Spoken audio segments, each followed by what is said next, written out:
There we go. So what are directives? Directives are markers on a DOM node. You can think of custom attributes on HTML tags. So custom directives generally are signified by that ng dash syntax. And it's just a fancy attribute that we would put on an element similar to a class or an ID, like we mentioned this morning. But allows Angular to attach extra behaviors to a node or even transform the node and potentially its children or descendants. And Angular comes with a bunch of different directives built in, and we also have the ability to create our own. I think we may have time next week to talk about custom directives if you want to create your own directives. But today we're going to focus on those that Angular gives us out of the box. There's a few that you'll be using all the time, and those are the greatest hits that we're going to walk through this afternoon. There's also a few that you've already used, such as ng app and ng controller. Some of you may have experimented with ng repeat this morning. So essentially you added them onto your HTML tags to tell your Angular app what module we were using and what controller you wanted to ask your data from. And those are two examples of specific behaviors. And so we're going to look at a few more this afternoon. Let me send you, I've deployed a very simple version of this app. The app we're going to build this afternoon is going to be a little bit more, there's going to be a little bit more functionality to it. But if you want to click on that BitBalloon link, just to give you a sense of what we're going to be doing this afternoon, and we're going to add some extra stuff, I just didn't deploy it. So if you click on that link, we're going to build you guessed it, a basic Angular to-do app.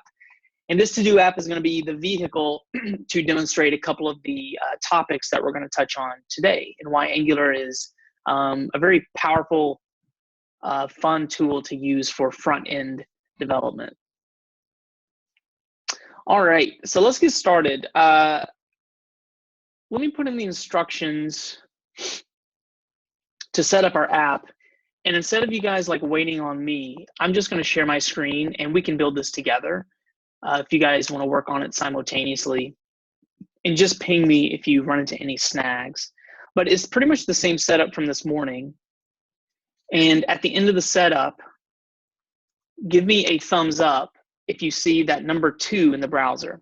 So remember this morning, we put into the Angular curlies, we put in 1+1 just to make sure that it was set up correctly. So once we get to that point, if you see the number 2 in the browser, then we'll know that we're set up correctly. So I'm going to go ahead and share my screen and walk through these steps. And in the interest of time, feel free just to code along with me to get our app set up.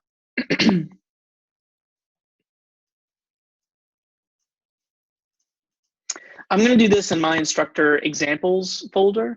If you guys want to build your app in your student labs or in your GA folder locally on your machine, that's fine. Wherever you want to put this will be fine. Okay, so make sure I'm in the right directory. Yeah, it looks good. Okay, so let's make a directory for this app. We can call it to-do app or to-do Angular app, whatever you want to call it. And I'll cd into there. And then let's be sure to npm init-y. And I'm just doing -y to save us a few seconds of hitting enter a few times. We'll just select all of the defaults. I'm going to go ahead and npm install Express. So that'll be the only module that we're installing.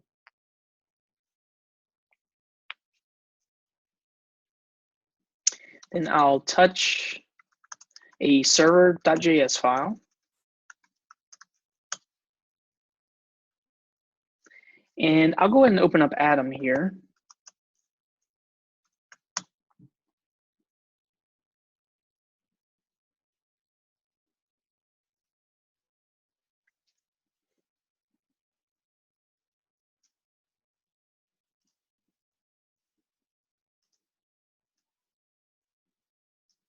Cool. Clean this up a little bit. Okay. So in your server.js, feel free to just copy this code. This is the same code we used this morning. And this is pretty much the standard boilerplate, the minimum amount of code you would need to get your Node and Express app up and running to service your Angular public folder code. So it's pretty standard stuff. So once you copy in that server.js code, let's go ahead and make that public directory. And then just like this morning, let's make a JS file in there to hold our JavaScript code and our Angular code. And then you can touch public JS, and then let's create an app.js file. So that file is going to be where we instantiate that Angular module. And inside that app.js, you can copy this code and put it in there. Sorry, let me copy the server code if you're not following along in the README, just so you can copy it. So that's your server.js code right there.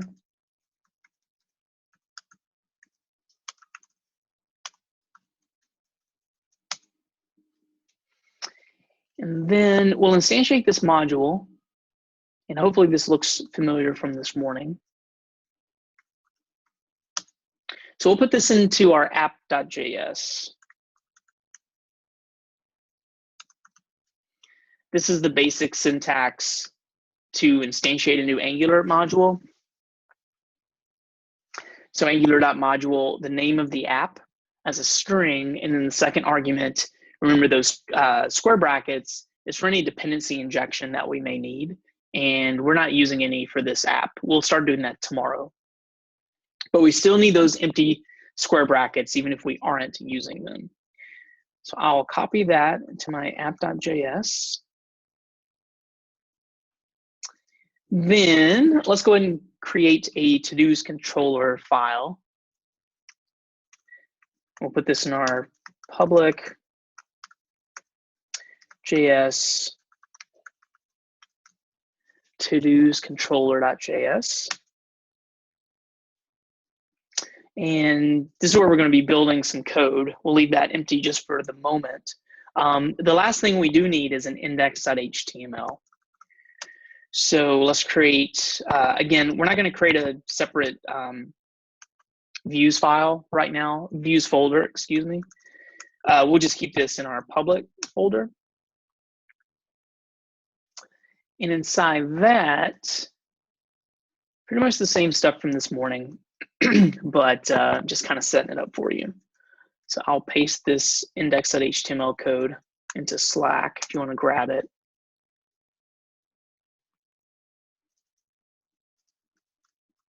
And just paste that in. So hopefully this looks familiar. We're putting the ng-app directive on the HTML element. So again, that tells your view which Angular module, which Angular application you're using to maintain your view. Down here, we're going to pull in the CDN for Angular like we did this morning. And then directly under that is our app.js, which is the file that instantiates our Angular module.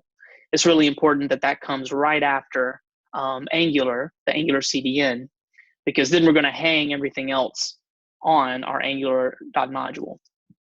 So we need to make sure that the order is correct. And then after that, we have our to-dos controller script underneath our app.js. And like we talked about this morning, just a quick and dirty way to check that, I just do 1 + 1. And if I see the number 2 in my browser, then I know that I've wired it up correctly. So let's go ahead and do that. I'll run a nodemon server.js, and this is going to be on port 4000. So if I refresh my browser, I see that number 2. So these are the kind of the path of least resistance steps to get a Node and Express app up and running with the Angular component kind of in your public folder. These are the basic steps. So if you can see this, I'll paste it in one more time.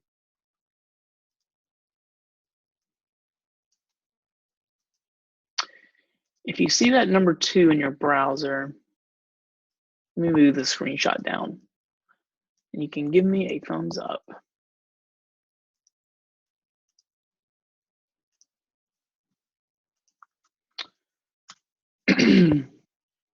So So give me a thumbs up if you can see that. Nice little 2 rendering.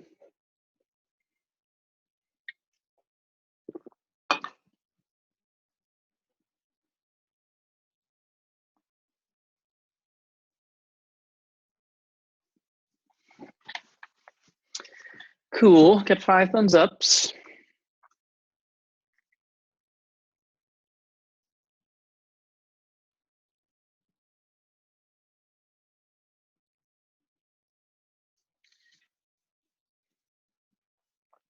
I think I got Alejandra's issue again. I'm showing 1 + 1 instead of 2.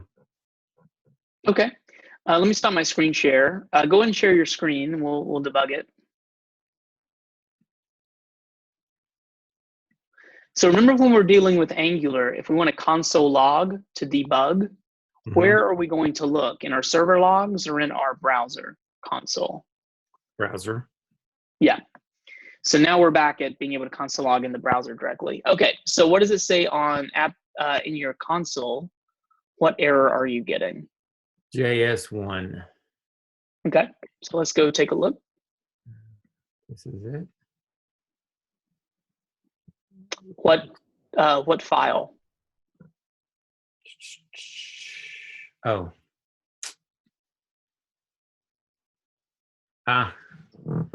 There's that, and then there's that. My bad. Okay, what else? What else are you? What is the error telling you? Let's see. What does the first error tell you? On-caught syntax error. Unexpected token. Right. So what is that telling you? So there's that's what it is. Yeah. So be sure to read these errors, guys. I know that they're intimidating, but you know they're there to help us. So that told us what our issue was there. Okay. So now we're getting an injector error. So earlier when I mentioned that those square brackets are required, even if you're not using them on line 1, just FYI, this is the kind of error that you'll usually get. You'll probably get some sort of injector error, just FYI, like if you forget them or something. But let's see, it's kind of hard for me to tell. Is that a comma after to-dos app or is that a period? Yes, it's a comma. A comma, okay. So that looks okay. Well, actually, let's call it to-do. What did I call it? I think I called it to-do app, right? Yeah, let's call it to-do app singular, just to be consistent with the lesson. So save that. There we go. So didn't like the what S. happened there is you would instantiate your app named to-dos app, but in your index.html, if you go to your index.html, no, you had to-do app spelled right. Okay. I was going to say if your ng app equals, if you misspell the app name or something, if it isn't apples to apples, then you'll get that error. So, I got a 2, so we're good.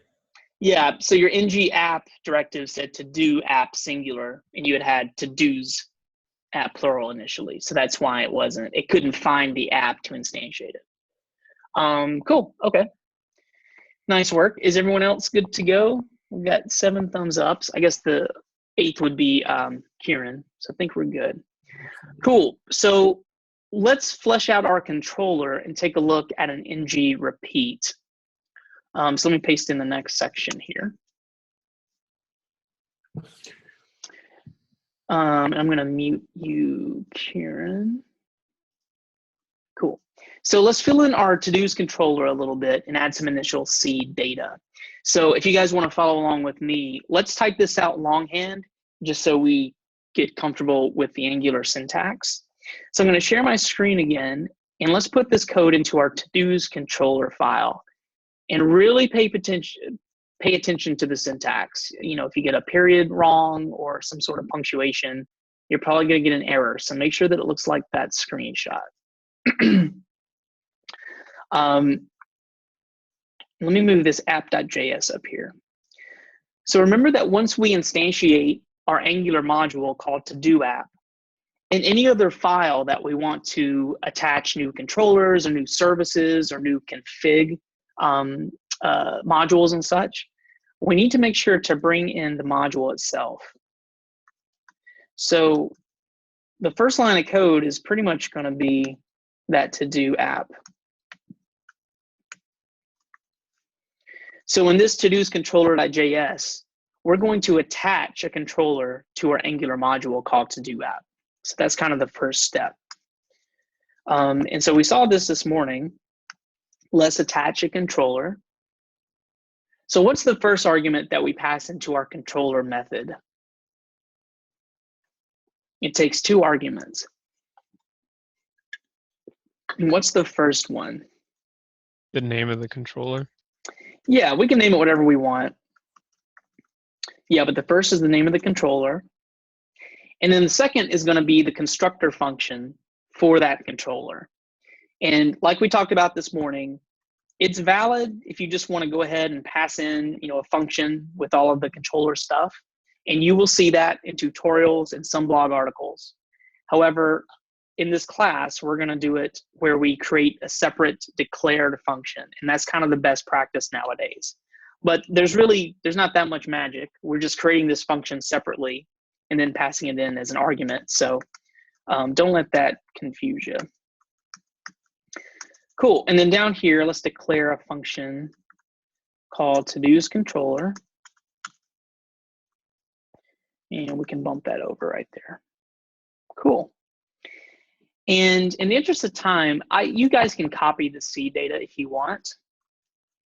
This is just some dummy data so we can get some stuff rendering to the screen. So I'll paste this into Slack.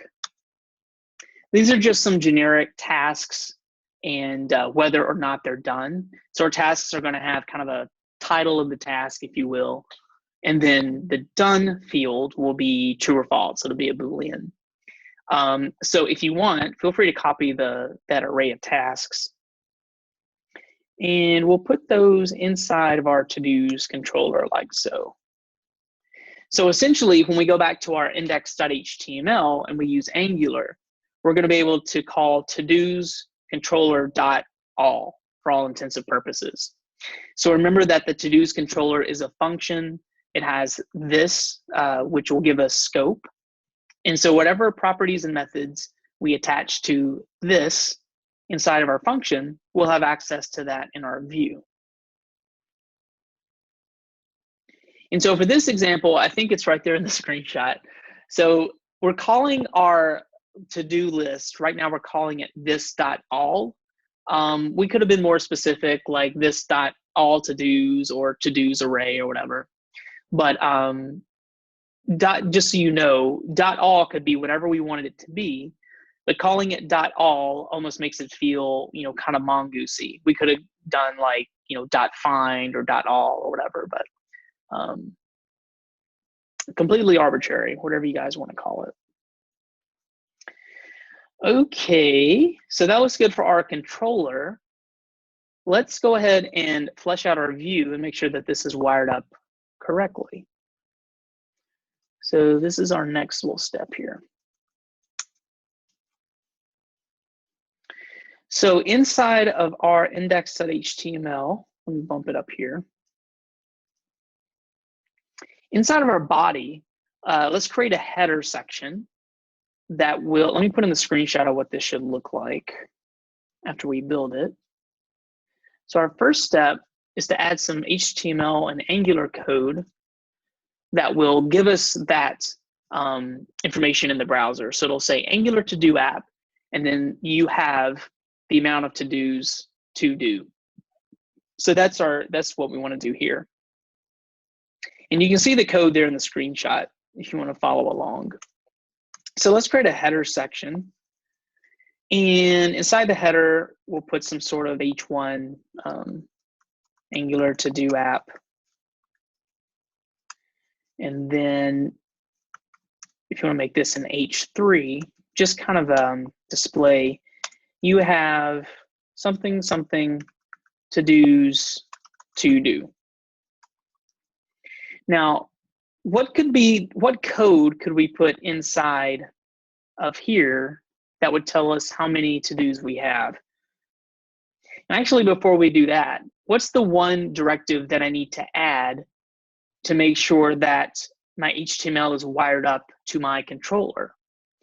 So we added the ng app. What's the other directive we need to add to let this section of my HTML know what controller it's going to be managed by? ng controller. Yeah. And spoiler alert, for this app, unlike the lab, we're just going to have one big controller file. So if you want to put it on the body, I think we'll be fine. So on the body, if you want to do ng controller, and then it'll be to-dos controller as, and let's just call it to-dos. Make it simple.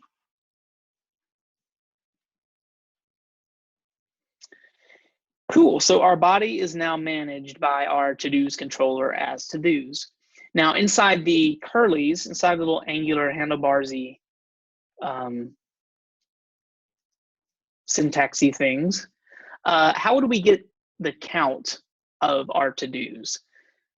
So how would I get this array called all inside of here, first of all? How would I get that to render?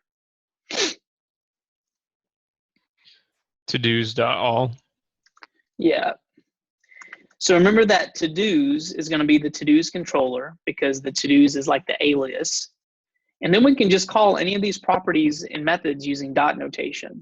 So we can do to-dos.all. And then I'm going to refresh just to see. Yeah, so now we have all that janky, we have our entire array.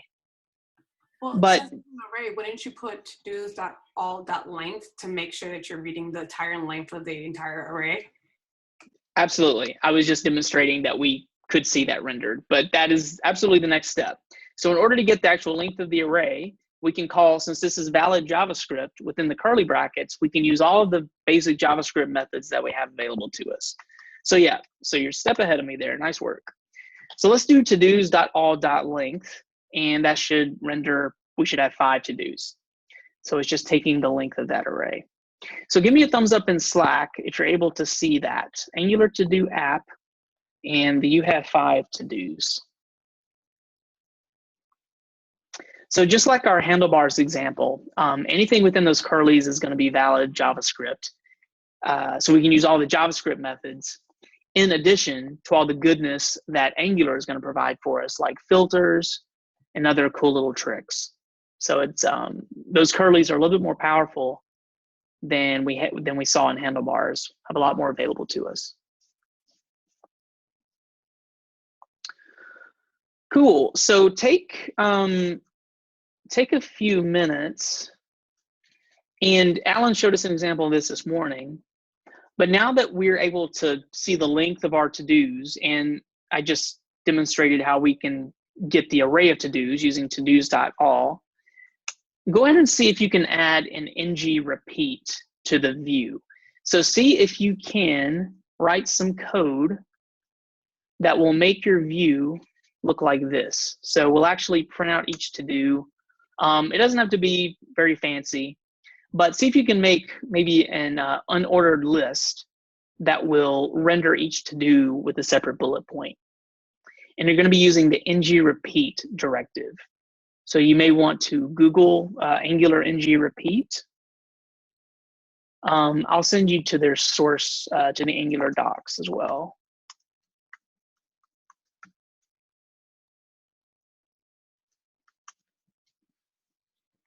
And to Kieran, to answer Kieran's question, why do we need the dot length? It is just so we could see how many to-dos we have left. Just kind of we don't really need it, but just to spice up our app a little bit.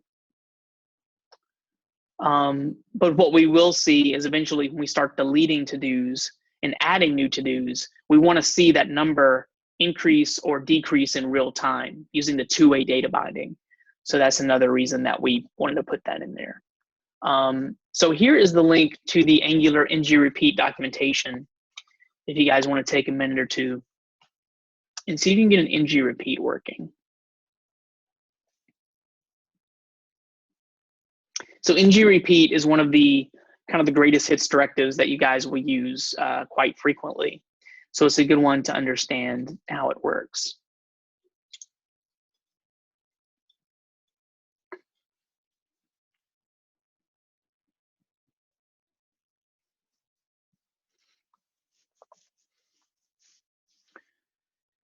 And if someone does get it working, oh, I already have 2 thumbs up. That's cool. Matt and David. Okay. Let's take another minute or 2 and let you guys work on it. And then David, maybe you can come on, share your screen and walk us through your implementation.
All right, got 3 thumbs ups.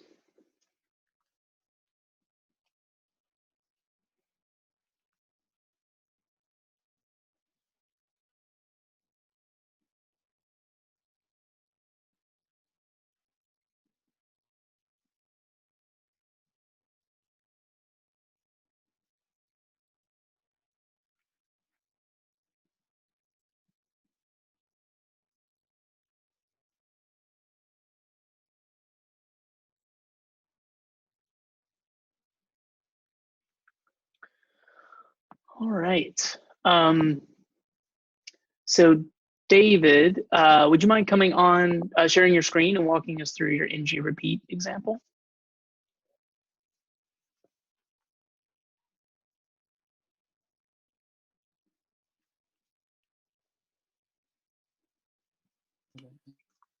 So basically, I was calling the to-dos controller in the index.html.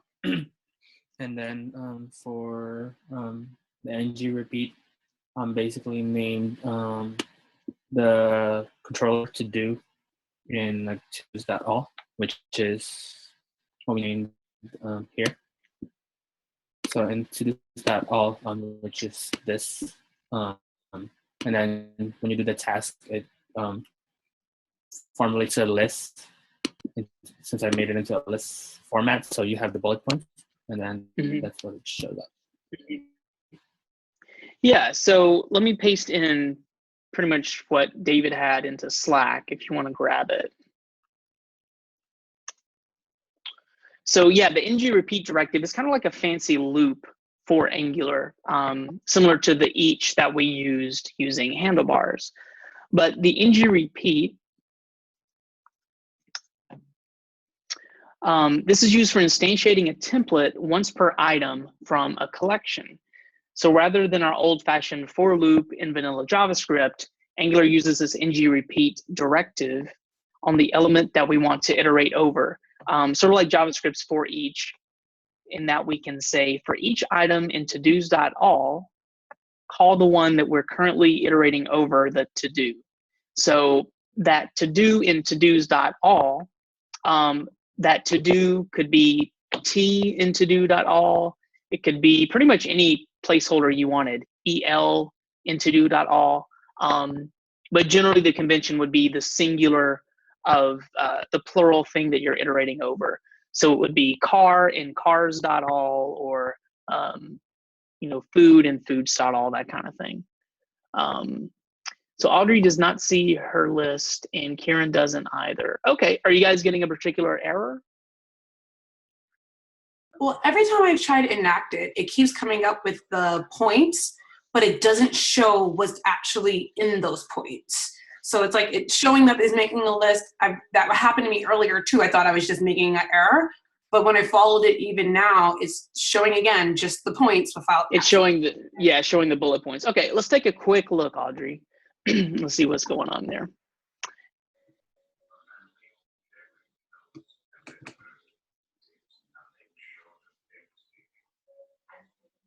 So, yeah. Okay, so Audrey, the first thing I would suggest you do is check your browser, your DevTools in the console, and let's see if you're getting any errors. Okay, so that looks good, no errors. Let's check your code. Let's check your index.html. So it looks like most of it's wired up correctly because you're getting 5 to-dos, so it is counting. To-dos and to-do.all. 1 second. Mm-hmm. Okay.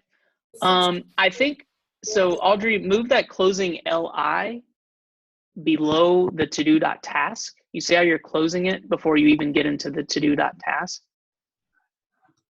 So you're creating the bullets, but you're not actually iterating over each instance. There you go. Okay. Kieran, was that the error that you were having? Or you were having something more specific, huh? You're getting an undefined. So that's probably a syntaxy thing. Kieran, do you want to share your screen real quick? We'll take a peek.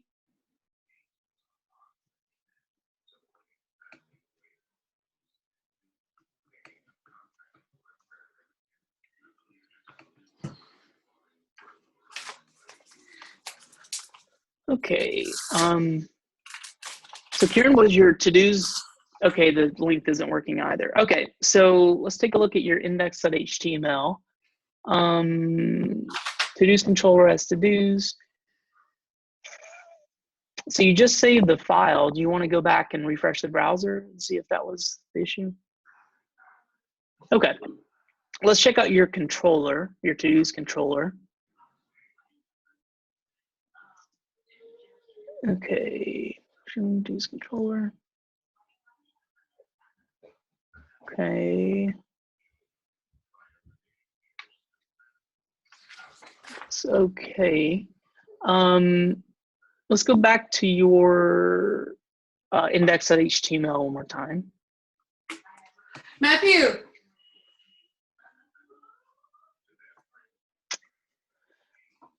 Was that working earlier, Kieran? Like your 1+1, or you have to-dos .all.length? Was that working before we tried this next step?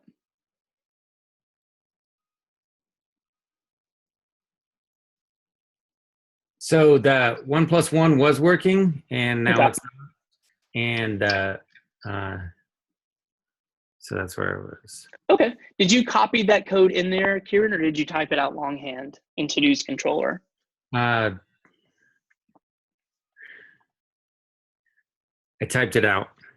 Okay. Let's go back to to-dos controller.js.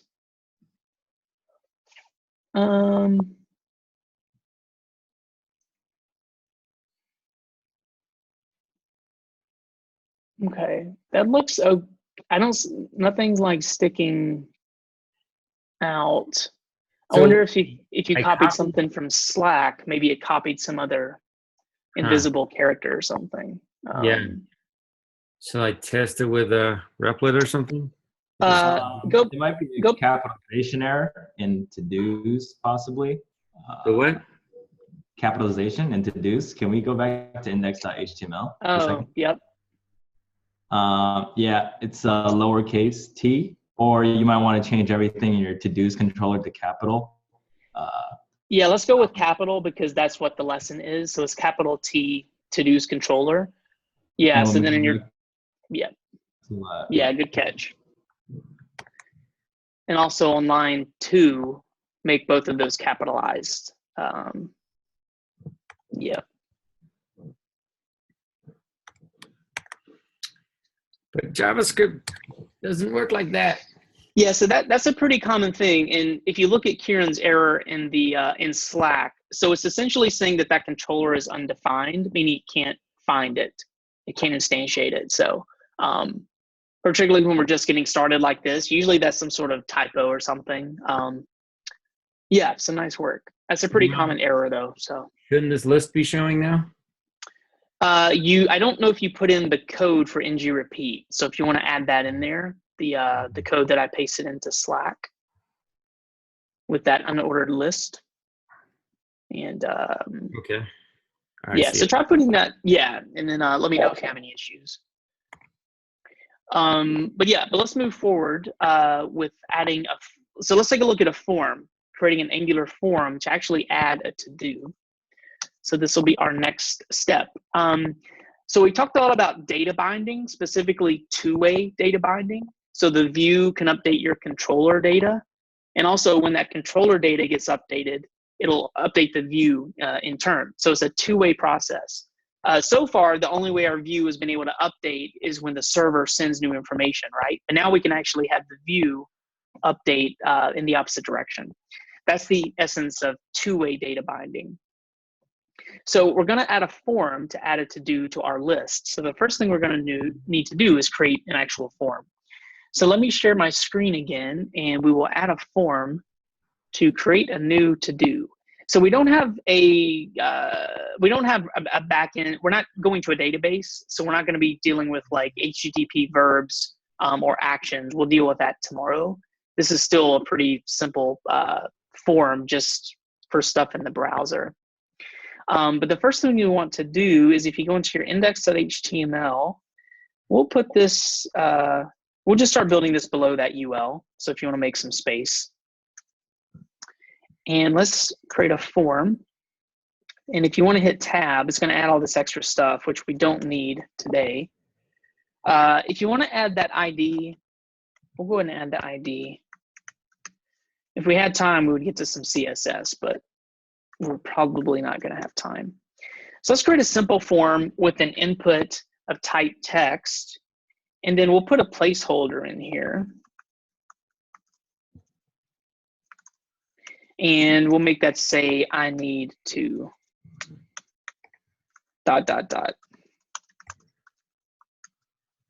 Something like that.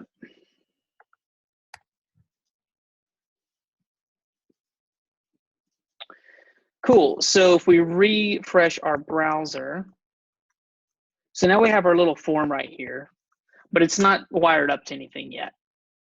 So let's add some code in our Angular controller to grab that input via two-way data binding.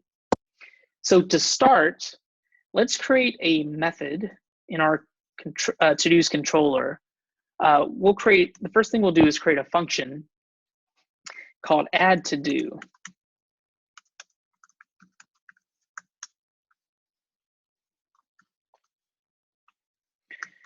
And again, we're not worrying about the database component or anything today. We will play around with that tomorrow, actually. But let's create this function. So we're going to get that information, the to-do information from our form.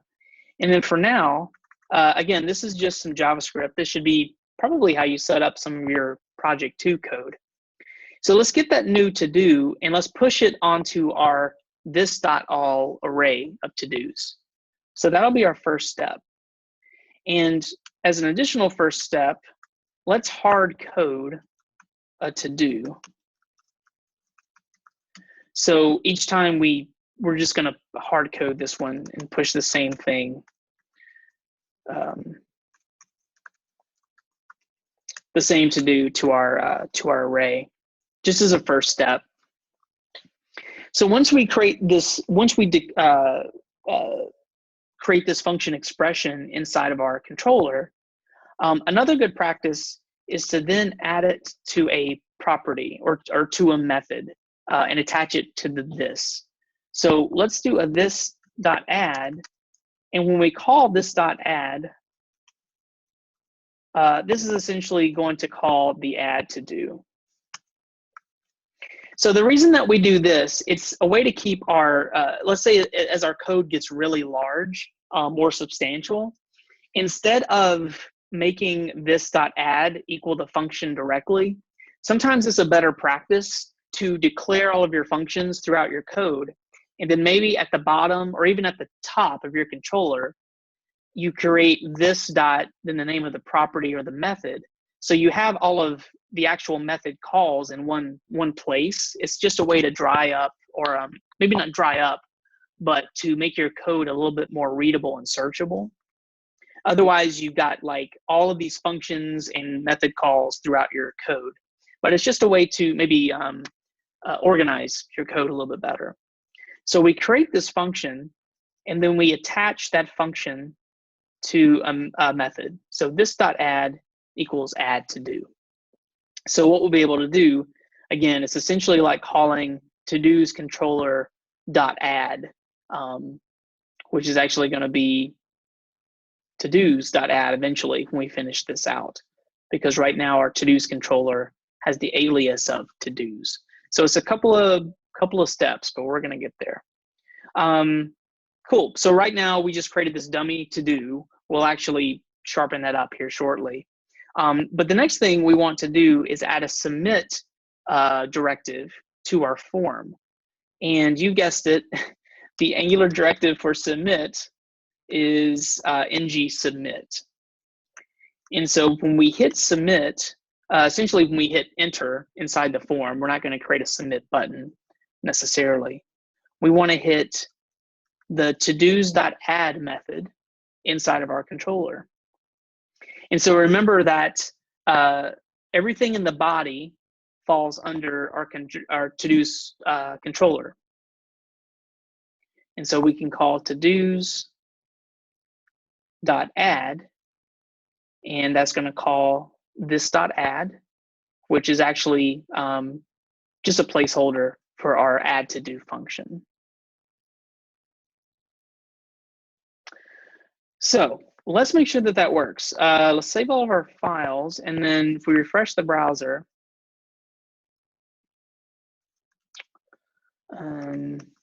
get food. So it is, as we hit enter, so it is actually submitting that code, but remember that we hard-coded our to-do, so it's just task equals something and done equals false, just as a first step to test it out, but it is updating the DOM.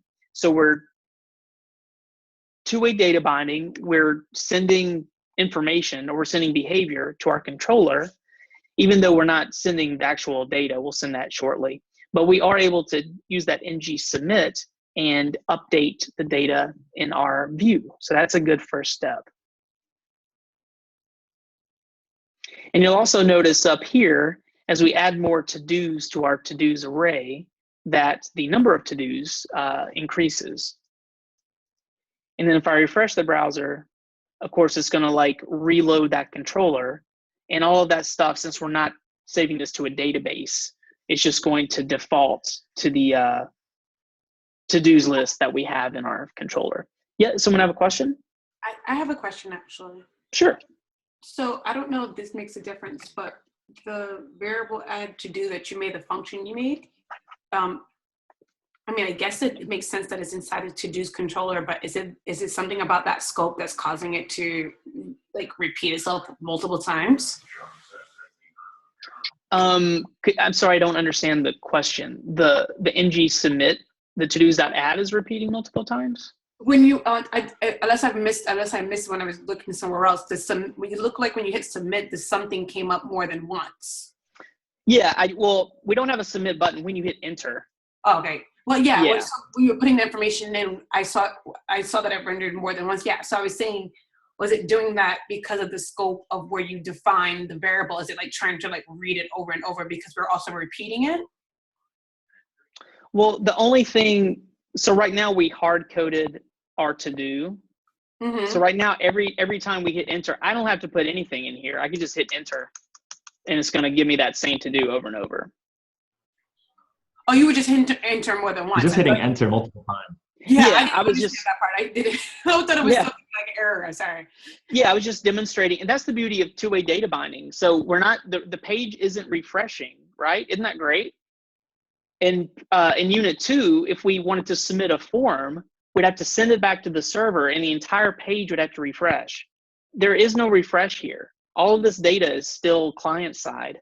So yeah, I was just demonstrating as I hit enter, if you notice the number of to-dos increases, and it's super fast. So I'm not having to go to the server, save this to a database, resend me all of the new to-dos. Yeah, so right now we're doing everything via Angular. Angular's managing all this. But this is kind of boring, so we want to make this a little bit more dynamic. So let's actually finish up our add to-do function so that we're actually receiving the data from our form, not this hard-coded garbage.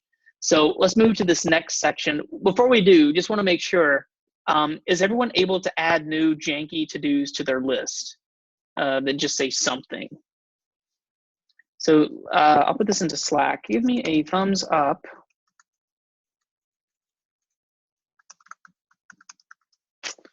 Thumbs up if you can create janky something to-dos. Yeah, so give me a quick thumbs up if you are able to get that, the form going.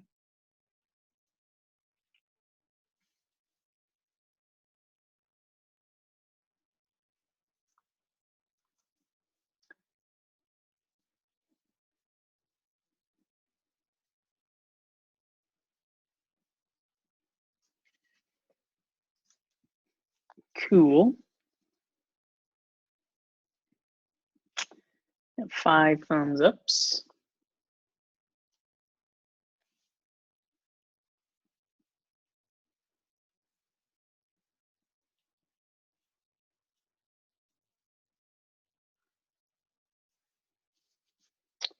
We got 6 thumbs ups.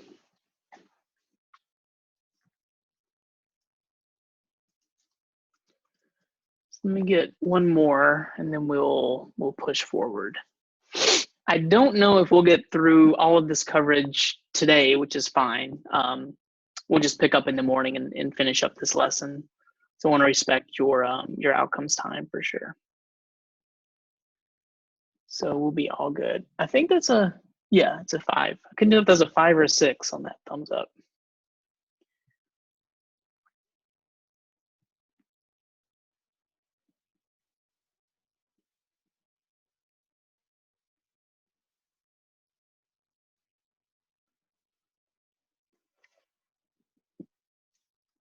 And just let me know if anyone's having any, if anything's blowing up on them or anything.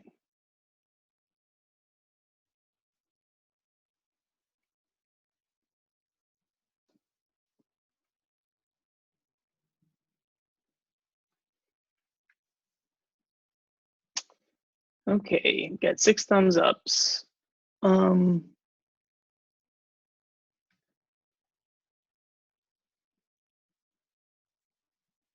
Okay, I'm going to move forward. So far we talked about ng repeat.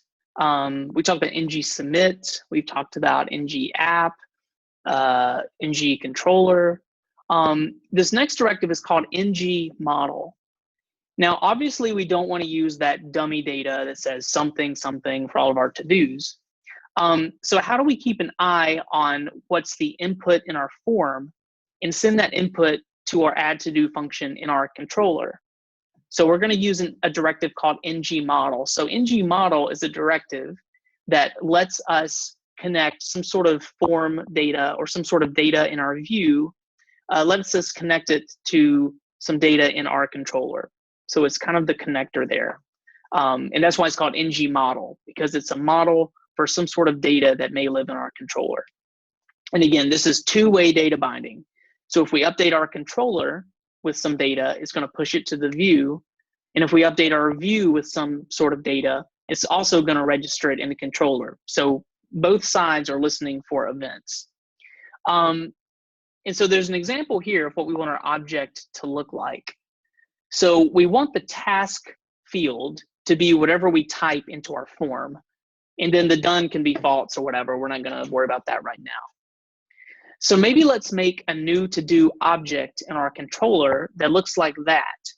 We could do a this.newToDo, and that would equal an empty container object. So the task value would be just an empty string. It would be empty. And then done, we can set defaults kind of as a default. So let's go ahead and do that now. So if you guys want to add that empty to do in your controller, we can put it, I don't know, we can just put it right here. That'll be fine. The order isn't super important at this point. It's just how you want to organize your code for readability. But let's create a new to-do object. And each new to-do is going to start off with a task, just an empty string, which means it's empty, an empty field. And then done, we'll just make it a default of false. We're not really doing anything with the done right now, but if we want to put some sort later, like maybe we want all of the, to filter all of the done to-dos up here and put all the not completed to-dos at the bottom or something, we can use some Angular filters for that, which would be really slick. So that's going to be our new to-do, kind of our empty object there. And now we can use ng model to share some data between our view and our controller. So here's our next step to take advantage of this ng model directive. So in our index.html, let's go back up there. So right here in our form, what we're going to want to do is on this input field. So this input field is what we want to be watching for in our controller and vice versa. So let's add that ng model directive to that input field. And then this ng model is going to be connected to our to-dos, new to-do, specifically the task field. Because we haven't created like a done field or anything like that, or I guess it'd be more of a done checkbox. Sorry, that needs to be in quotes as well. But this input field is going to directly be the ng model connector to our to-dos, new to-do task field right here. So that's how this ng model directive kind of wires up that data. So ng model binds the data not just from the controller to the view, but it's a two-way binding. So it also goes from the view to the controller. So as we input information into that input box, it'll update the data in real time. And all of this is possible because ng models, the ng model directive is part of Angular's context and are added to the $watch list. We haven't talked about $watch, but in broad strokes, it's kind of like Angular's event listener list. So anytime we use these directives, ng repeats, ng models, some of the other ones that we're going to look at later in the lesson, it's attached to this kind of this watch list. And this watch list is a list of things that Angular is always listening for. And it's part of a bigger discussion in Angular called the digest loop. So Angular is always listening to all of these directives, and it's always listening for changes or updates. Not only is it listening for data in our controller to update the view, but it's also listening for any time the user updates the view or clicks on something, changes an input field, and sends that data back to the controller. You don't need to worry too much about that, but the $watch is kind of like that, the fancy event loop that Angular is always listening to. And it's always listening to whatever we put directives on into our view. Yeah, so let's check this out. Let's see if this actually will update our list to start. So if you want to refresh your browser to grab the new code, and then let's try this. Get some beer. We're still getting something, and that's because right here we actually need to pass in the new to do.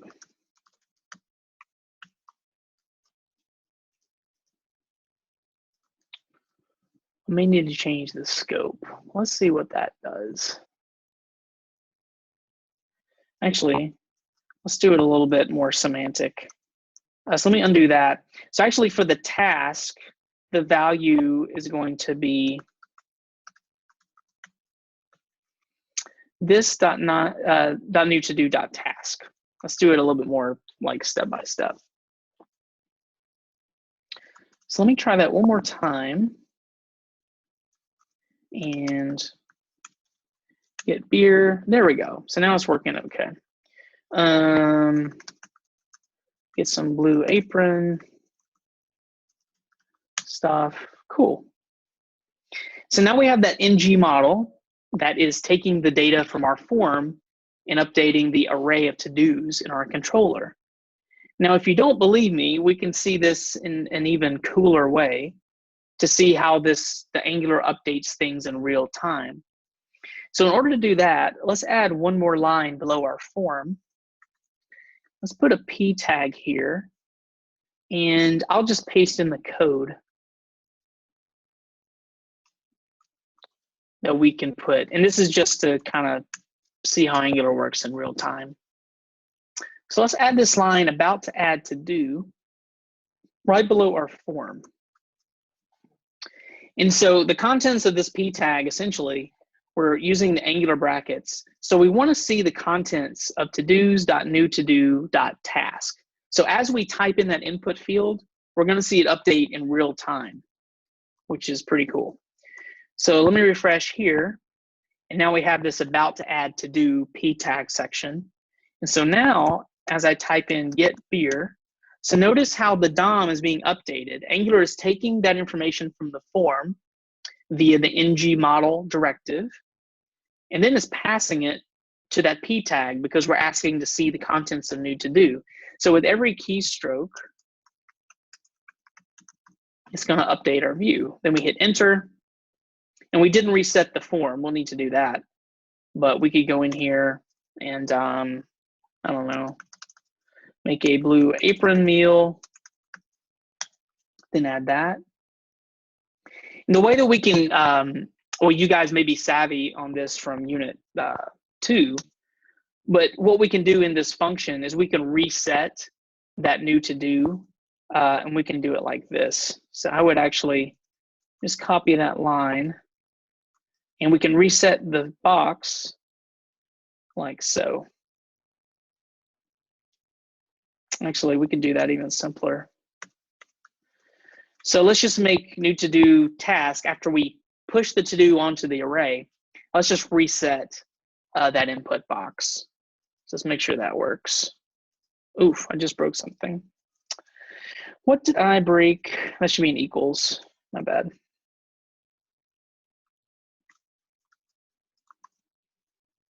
So from Kroger. And there we go. So once we hit enter, it hits this function.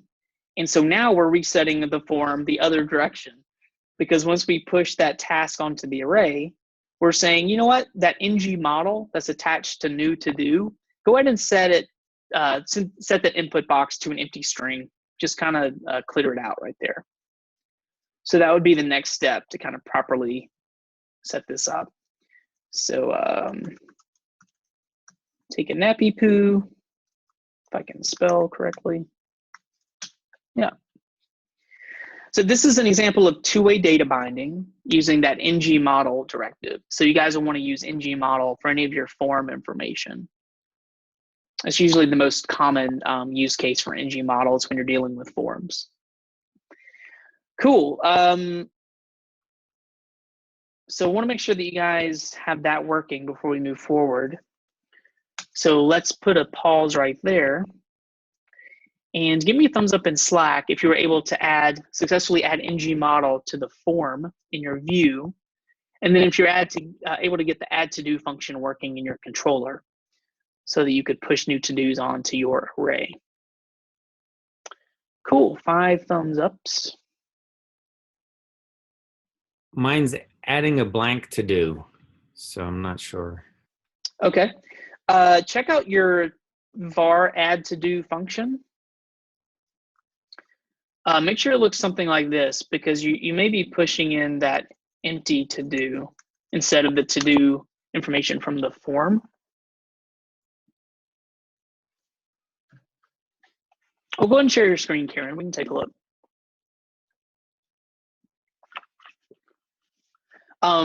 So for those of you while I'm helping Kieran, if you want an extra challenge, see if you can add another field to your form.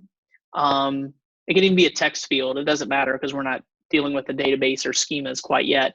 Just see if you can add an extra field to your form, and then see if you can, add that logic to your controller, and then see if you can get it to ng repeat the new field that you just added. So if you guys want to do that in the interim, let me stop my screen share. And then Kieran, do you want to share your screen? We'll take a peek.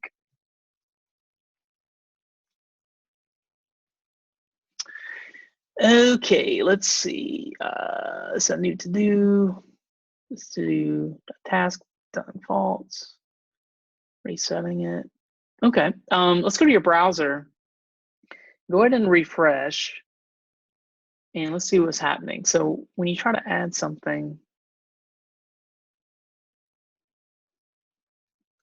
Okay, so the data binding isn't working. Let's go to your form in your index.html. Let's make sure that your ng model is set up correctly.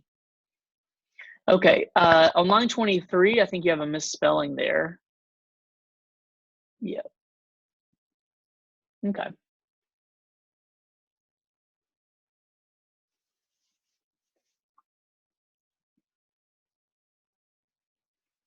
Cool. Very nice. There you go. Cool. So I think we can. Let's see if we can get through two more topics, and I think that should get us to your outcomes, and then we'll finish up this lesson in the morning for sure. The next thing I want to touch on is a directive called ngIf, which is a really handy one. So let's check this bad boy out. Again, there's a ton of Angular directives that we aren't covering. We're just trying to hit like the most frequently used ones that you'll encounter for your project 3. But ngIf, very similar to show and hide in, or actually is similar to if that you used in handlebars, as a matter of fact. So as an example, let's say that we think the paragraph that says about to add to do, blah, blah, blah. So we added that p tag that is going to, in real time, show us what we're typing out. Let's say that that p tag should only show or reveal itself when new to do isn't empty. Meaning, if we haven't typed into the input box yet, we don't even want to see that information, that p tag. So this would be a good use for some sort of if-else statement. So, if the input box is empty, don't show this. If there is text inside it, then, render this p tag, that kind of thing. So we'll use that as an example for ngIf. So I'll start my screen share again. And let's throw one of these in there. So if you look at the example there in the screenshot, essentially what we're going to do is add this ngIf directive to our p tag. So we're going to do an ngIf right here. And remember that the ngIf, it's a true-false condition. So if something is true, then it's going to render this thing. So the ngIf means if todos.newTodo.task exists. So this new to do, sorry, let me type it out. Todos, new todos, new to do.task. So by default, this is nil or empty, right? Because the form is empty when we first refresh the page, meaning that it's false, it's falsy. So this p tag will not render itself unless there's some content here in the box. So using that ngIf, we're able to hide that p tag. So once I start typing, get beer from Kroger, then the ngIf kicks in and it actually renders that p tag. So this is just a really handy one. Maybe if you want to hide something, this is a good way to tackle it. On a very semantic, or very specific note, and it's right there in the screenshot. We'll take a look in the inspect element to check this out. But just so you know, we're also going to take a look at an ng hide and an ng show directives to show and hide things. Those two directives merely change the CSS property to display none or display block. This ngIf literally removes that element from the DOM. So the DOM doesn't even acknowledge it until it hits a truthy condition. And let me show you what I mean by that. Let's go into the dev tools. And I want to show you guys actually a couple of cool tricks that Angular does underneath the hood. So if you go into the Elements tab, here, let me break this out for you guys. So notice underneath our form, here's that ngIf, and it's commented out. So ngIf just completely removes it from the DOM. The DOM doesn't even see it. It's not even like display none. It's literally, it doesn't exist yet. But Angular is still watching it, and it's still listening. And as soon as that ngIf condition changes to truthy, then it's going to insert that p tag into the DOM.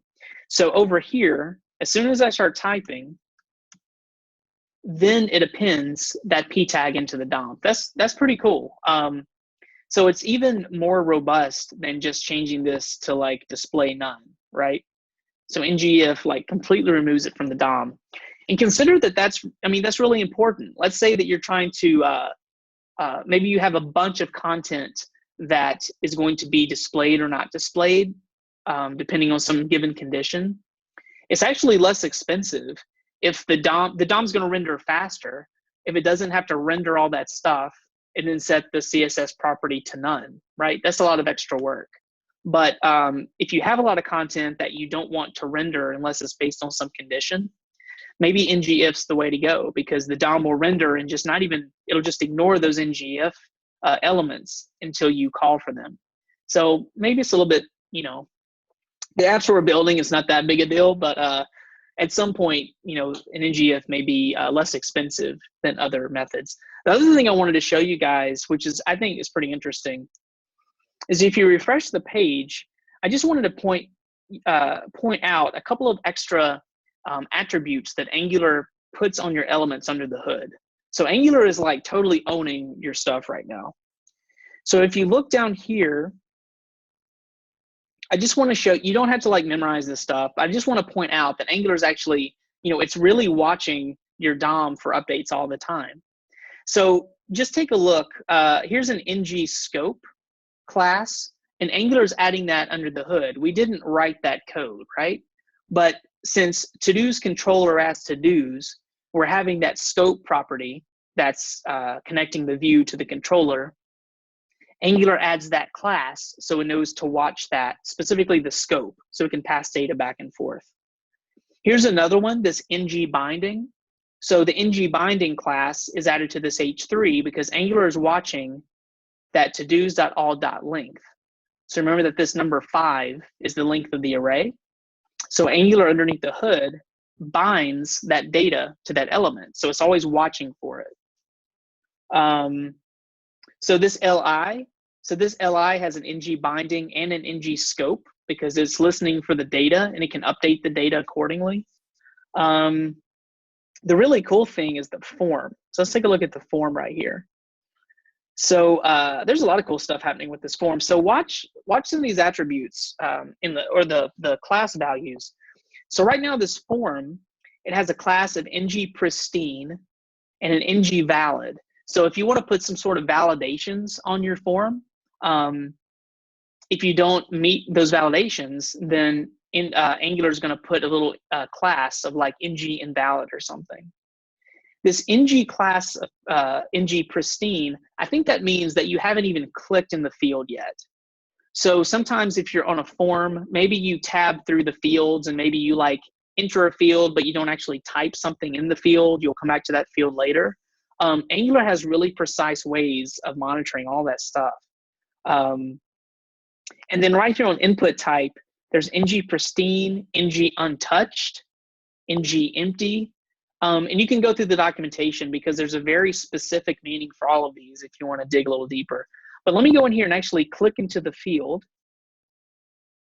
And then once I start typing, so once I put one character in that form, Angular updated the entire DOM. So now that my form has a class of ng untouched, ng not empty, ng dirty, meaning that there's been some, even if I delete even if I delete that character, the form looks empty, but Angular still has this ng-dirty class on it because something has happened to that input box, right? I've typed something, I've erased it. So Angular has a lot of really cool ways to keep track of all this. You don't have to know all this stuff, and you don't even have to like understand it. I just wanted to point out that if you go into the element, you'll see all of this extra decoration in your DOM, and that's all of the Angular power of Angular watching all of these events, everything going underneath the hood. I think that's really interesting, but do with that what you will. I just wanted to show you guys that. Anywho, 346. So let's make sure that you have your ng-if working. So go ahead and add that ng-if to your view. So again, the idea is that right over here, once we start typing, then we see that p tag of about to add the given to do. Just kicking the tires with ng-if.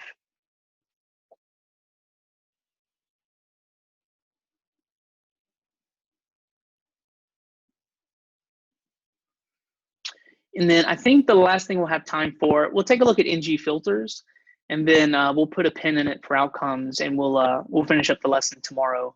So we just wanted to cover some more directives, some more very common directives that you'll use, and then show you an example of nested controllers, which you may want to take advantage of. But we can totally finish that up tomorrow. A lot of good stuff with Angular for sure. So the if isn't only supposed to show if them to start typing something, correct? Correct. Yeah, the ng-if, it's a truthy or falsy expression. So you shouldn't even see that about to get to do's p tag unless you started typing in the text field. That's not working for me, unfortunately. Okay. Let me stop my screen share. We'll take a peek. Okay, you want to share your screen? Yeah, I was just getting back to my Zoom.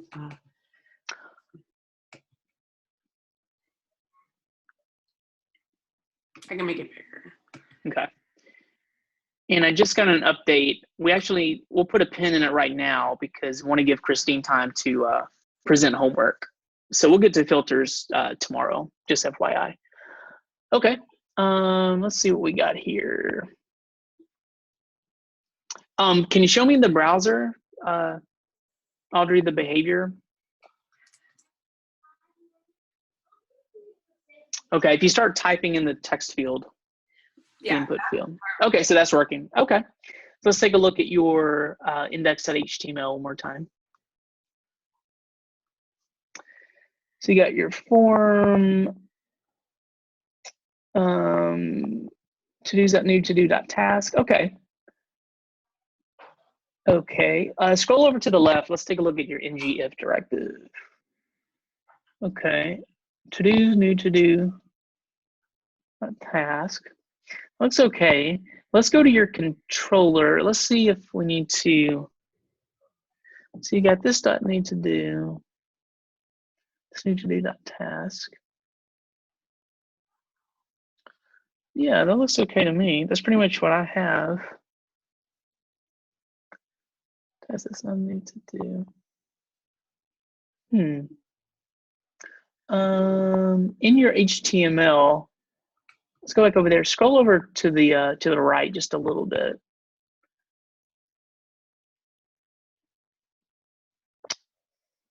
Need to do that task. Yeah, it's not resetting your to-do properly. Why is that? Audrey, let's revisit this. I want to give Christine time to give out homework. Yeah, that looks pretty good. Let me what I'll do, I'll push up my version of the code and just so you have it for reference. That looks pretty good, Audrey. I'm probably just overlooking something. But if we have time, let's come back and revisit that for outcomes. Otherwise, Christine, if you're ready, if you want to go ahead and give out homework. Thanks for the reminder too.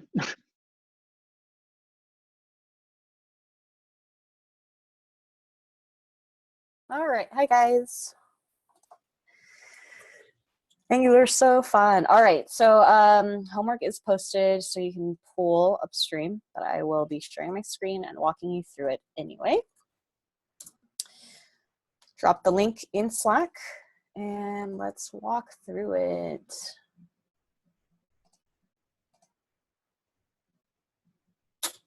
Okay, here we go.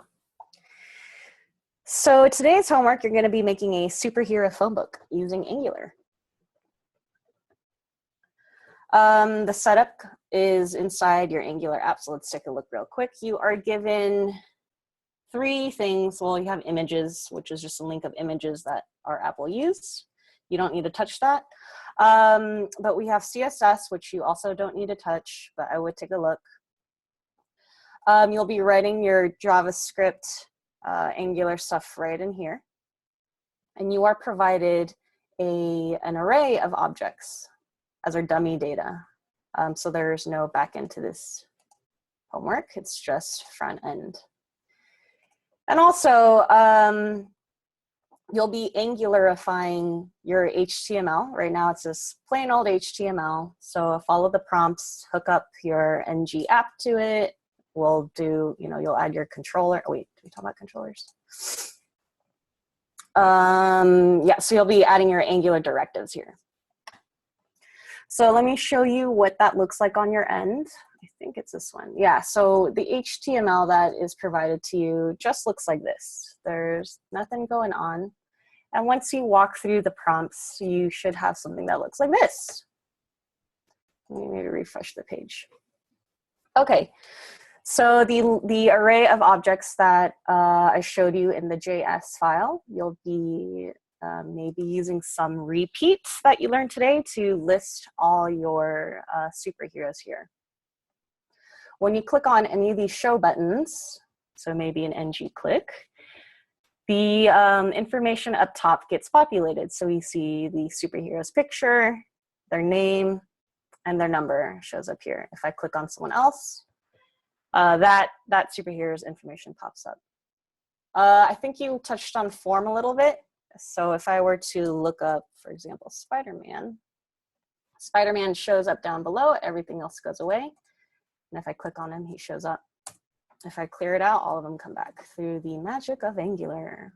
There's not too much code that you'll be doing. Instead, you're going to be practicing all your Angular stuff that you learned today. So just a quick note. The list in which you're going to be adding your superheroes to, we're going to go back to tables, which I don't think we touched upon in a while. But when it's hard-coded, actually I can show you here. Okay, so if you check out the elements on this page, if you see the highlighted part down here, this is how you'll be repeating your stuff. So I'm only showing you this because the CSS is hooked up to the TR and the T body. If you choose something else like divs, that's fine, but your CSS might be a lot different than mine. But anyway, the example is here, so you know how to use your ng repeats and etc.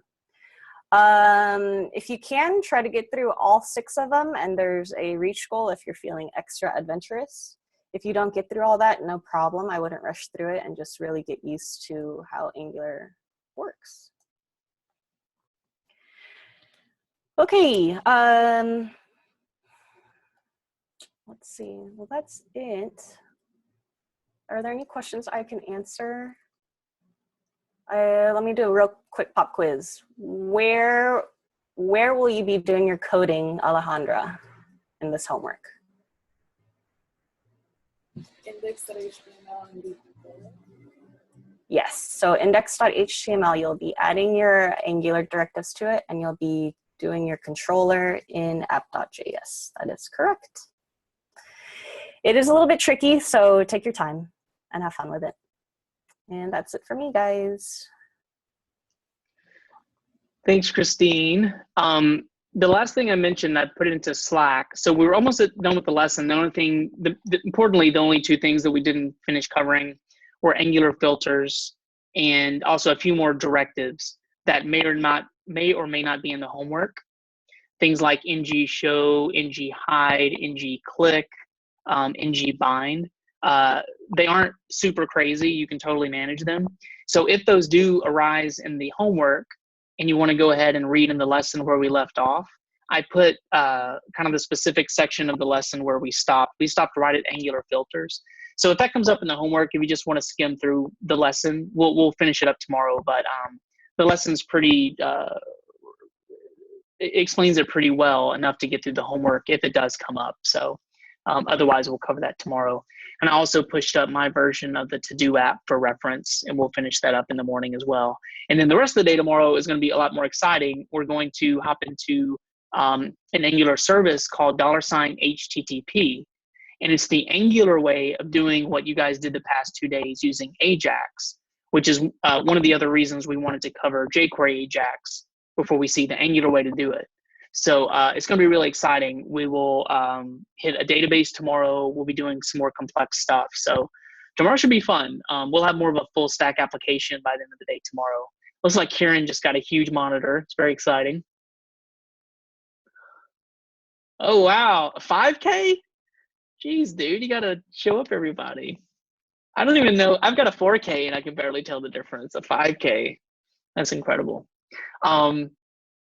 Yeah, then Colin mentions we're going to, Colin has a really cool Jiffy app that we're going to rebuild on Friday in an Angular-esque way. So a lot of good stuff this week. I will dismiss you for outcomes. So have a great outcomes. We'll see you at 10 a.m. tomorrow. And then Audrey, if you wanted to hang out a minute, I'm happy to help you. Otherwise, we can touch base tomorrow with your ng-if. Oh, totally up to you. I solved it. It was a simple save nonsense. I just haven't. Oh, okay. Oh, good. Okay. Yeah. Nice. All right. Cool. Well, have a great outcomes. And we'll see you guys 10 a.m. Tomorrow.